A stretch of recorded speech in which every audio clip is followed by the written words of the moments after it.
River training के पट्टे की आड़ में हो रहा है शीतला नदी का दोहन। मानकों की जमकर उड़ाई जा रही है धज्जियां।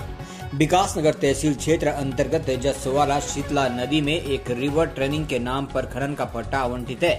उक्त खनन पट्टे की आड़ में पट्टा संचालक उड़ा रहा है जमकर मानकों की धज्जियां।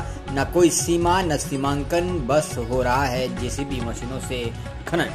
आपको बता दें कि सरकार द्वारा नदियों में रिवर ट्रेनिंग के पट्टे आवंटित किए गए, जिससे कि बरसात के दिनों में नदियों का पानी बिना नुकसान पहुंचाए सुचारू रूप से बहता रहे।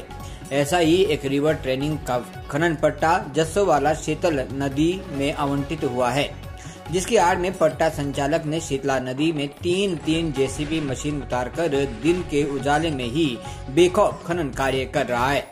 शीतला नदी में तीन जेसीबी मशीनें नदी का सीना बेतरतीब तरीके से चीर रही है। नदियों में 3 फीट से अधिक गड्ढे खोद दिए गए हैं, जबकि जानकारी यह भी मिली है कि उक्त खनन पट्टे को एक जेसीबी मशीन के खनन कार्य करने की अनुमति मिली है, वह भी दिन के उजाले में सूर्य उदय से सूर्य अस्त तक। बावजूद इसके पट्टा संचालक दिन रात 24 घंटे जेसीबी मशीन से खनन कार्य कर रहा है। रात के समय में मशीनों की संख्या 3 से बढ़कर 7-8 पहुंच जाती है, लेकिन उक्त पट्टाधारक को कोई पूछने तक नहीं आता है और न ही उक्त पट्टाधारक के लिए सरकार द्वारा निर्धारित किए गए किसी भी प्रकार के मानक और नियम लागू होते हैं। संबंधित विभाग इस पर मौन धारण किए हुए हैं, जो कहीं न कहीं सवालिया निशान भी खड़े कर रहा है।